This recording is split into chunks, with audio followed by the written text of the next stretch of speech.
So, blind faith is an interesting one. I think it's like an attempt at indoctrination, because you can create certain situations where your faith can be proven. So let's say it's Christianity. I mean, there's loads of them, isn't there? But you can have to have faith in something, you've got to see kind of miracles, haven't you? And these miracles have to come from somewhere, and they have to be real, so that it attaches to or becomes something in someone else's subconscious. So basically, you can. So if you want to create a structure of control, where you control people, you've got to hit this element with some people, and in the past it would have been more relevant than it is now. So the blind faith thing becomes relevant, because if you do have blind faith and you can step out of reality in that way, and they say trust in God, but you're trusting in trusting in God, you're trusting in your own biological system.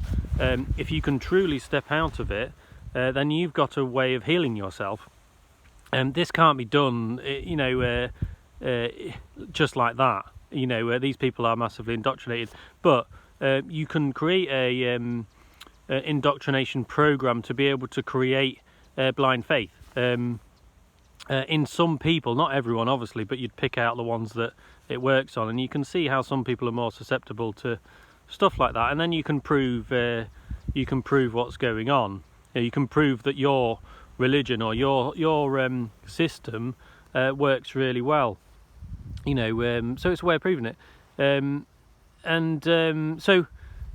It's interesting, but it is based on indoctrination, not the person being free in this reality and understanding this reality properly. Now they don't need the medical industry is the blind faith. The magical pills, and some of them are amazing, like things that I forget now. Some of them are amazing. So antibiotics are amazing, although it's all derived from nature anyway, but it's an amazing thing, and there's some things, and people latch on to that, and they have blind faith for that. But you're having blind faith for scientism, so it's not a particular thing. You're not stepping out of reality. You're having blind faith for a physical thing, if you see what I mean. And this is terrible, because it creates even more opportunity for control, because you'll take the next pill because the other one worked. But the next pill could be, it's like the jibby jab, the next one can be something not that smart. But you have blind faith because you've trusted it your whole life, and you've seen it do good things. And, when you're on a roll of good things, unfortunately, the human nature, once it's been manipulated, will just look at the good things. It will just go find the good things. And it will go on and on like that, you finding the good things and everything, and you don't really investigate the bad things. Like there is some awful things that kill people when you go into hospital, and I mean they do it with morphine all the time. They're ending people's life with opiates. It's common knowledge. You only have to do a little investigation, and you found everything out. Anyway, blind faith is an interesting one. Because of where it comes into control. So basically, what I'm getting at is to really truly live in existence and understand, illness and stuff like that. You've got to look through yourself, not have blind faith for an external thing coming in. Because if you have blind faith for something external that's coming in, you're agreeing with like scientism and this physical realm as a physical realm, and you're negating your emotional structure that's involved in that, which is incredibly dangerous for a human. it brings up all kinds of problems with illness, but also it craps up the whole existence thing, and really living in reality and seeing it for what it really is, not for what someone else tells you it is. So this has to be done through the inner self. So you have to go to start off with. You have to purge your emotions out, your childhood emotions. You have to go through it all, work out what's going on, stop any abuse. You have to do all this kind of thing, clean yourself up, like you're having a really good bath. This takes a few years, and then you can really start to be more clear-headed, and then it makes it a lot easier. You can't do it while you're immersed in this scientism structure. It's not possible, because you're in something. You need to be out of something, looking at stuff, if you see what I mean.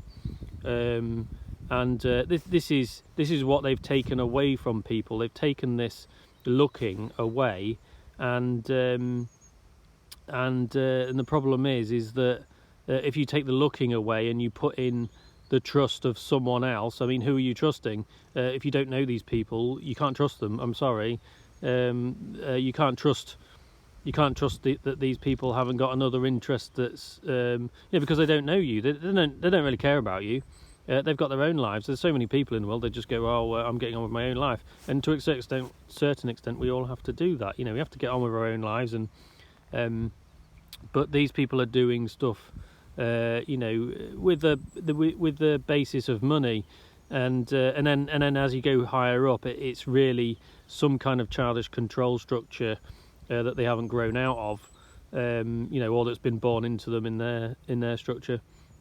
Anyway, so I'm trying to explain how we regain our kingdom inside ourselves, basically, so that we can look at illness, we can look at what's going on around us rationally, rather than just going with any common narrative. I'm sure people think I'm going with some kind of whacked out common narrative, but I'm not. I've looked at their narrative as well.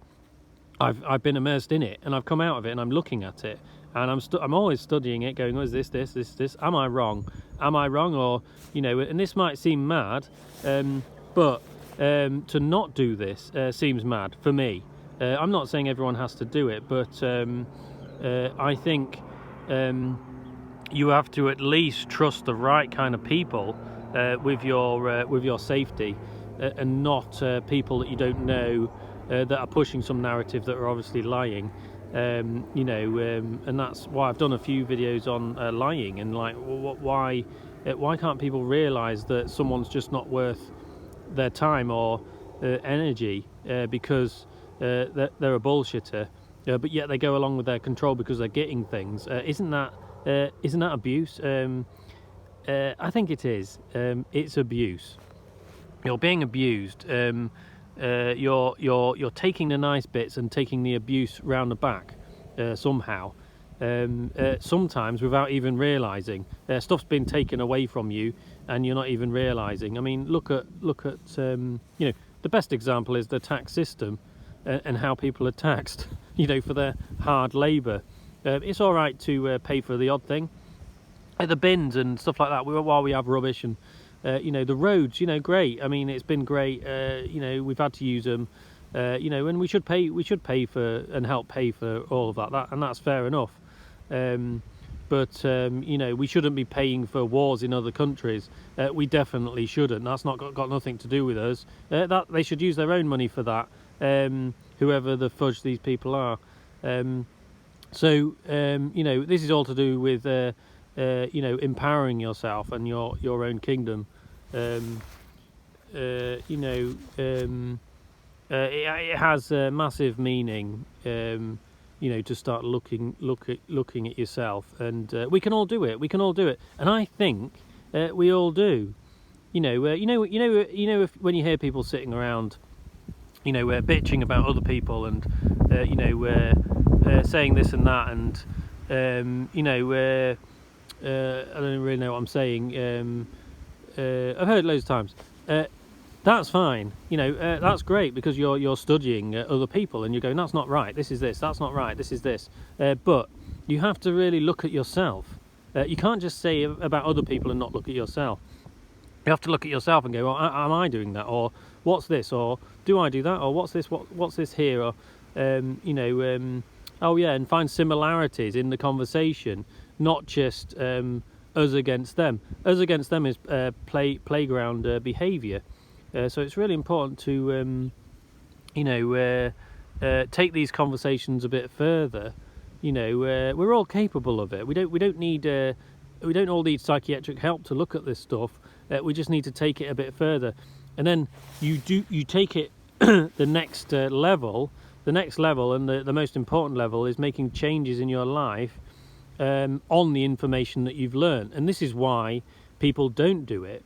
On the whole, they won't do it because, or they don't want to do it because it means that they have to change their life. You know, they might have to move or change their relationship or sort something out with their parents, or you know, people don't want to do it because they have this safety net in their mind, and it is in your mind because you don't know what's going to happen.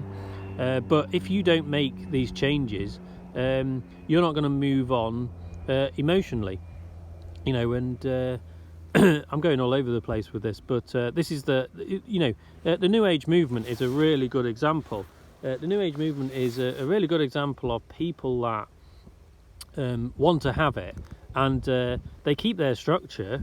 On the whole, they'll just keep their structure, and but they'll just have what they believe is the chosen land, you know, and they're striving for it. But it's still fake because they haven't gone through the trauma, you know, or they haven't gone through what's going on inside them. And if they're saying, like, I've had conversations with people, and they're like, "There's nothing wrong with me.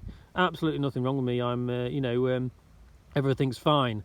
You know, that is deluded. You know, I've never met anyone that hasn't got anything going on.